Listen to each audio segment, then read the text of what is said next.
Kuala Lumpur, terdapat 21,659,000 peguam yang berpengalaman di Malaysia untuk dipilih oleh Datuk Seri Najib Razak bagi mewakilinya dalam rayuan terakhir bekas Perdana Menteri itu. Dalam kes berkaitan penyelewengan RM42 juta dana SRC International Sendirian Berhad, kata Majlis Peguam Malaysia. Setiausaha Majlis Peguam Malaysia B. Anand Raj dalam afidavit yang difailkan semalam berkata, Peguam Najib ketika ini, Tan Sri Muhammad Syafiee Abdullah memiliki lebih banyak berpengalaman dan lebih layak berbanding Jonathan Laidlaw.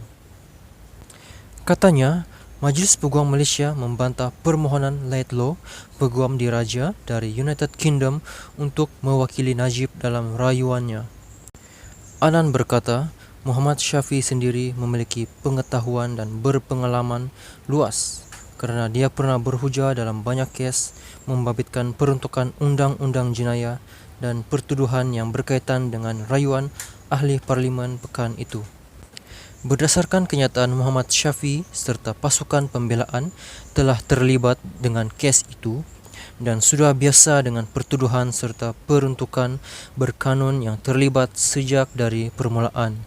Majlis Peguam Malaysia berpandangan Muhammad Syafiee sendiri mempunyai pengalaman luas dan kelayakan tinggi berhubung isu yang belum selesai dalam rayuan itu, lebih daripada pemohon, katanya.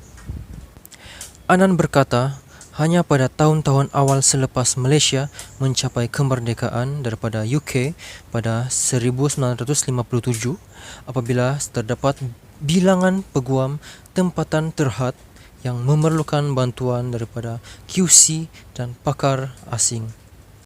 Hari ini, pada tahun 2022, yakni 65 tahun selepas merdeka, Majlis Peguam Malaysia telah berkembang dengan hebat secara kuantitatif dan kualitatif. Kami mempunyai 21,659 peguam bela dan peguam cara yang memiliki sijil tahunan dan amalan yang sah pada 27 Jun 2022. Ada ramai peguam bela dan peguam cara yang mempunyai kepakaran dan pengalaman dalam bidang investigasi pembelaan jenayah sehingga peringkat rayuan tertinggi. Penelitian terhadap kelayakan dan pengalaman pemohon seperti yang dinyatakan dalam afidavit itu oleh Muhammad Syafiee menunjukkan beliau adalah QC terkemuka di UK dan mempunyai pengalaman yang pelbagai dan luas dalam pelbagai bidang kuasa. Beliau bagaimanapun tidak mempunyai kelayakan atau pengalaman khas dalam sistem perundangan Malaysia, sistem jenayah Malaysia dan dalam perundangan lain yang berkaitan yang diperlukan untuk rayuan, katanya.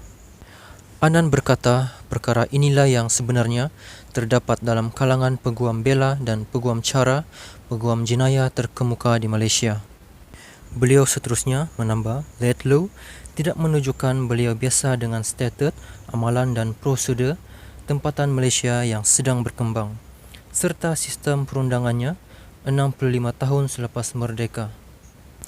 Permohonan untuk mendapatkan khidmat QC akan didengar di Mahkamah Tinggi di sini pada 6 Julai di hadapan Hakim Ahmad Kamal Muhammad Shahid.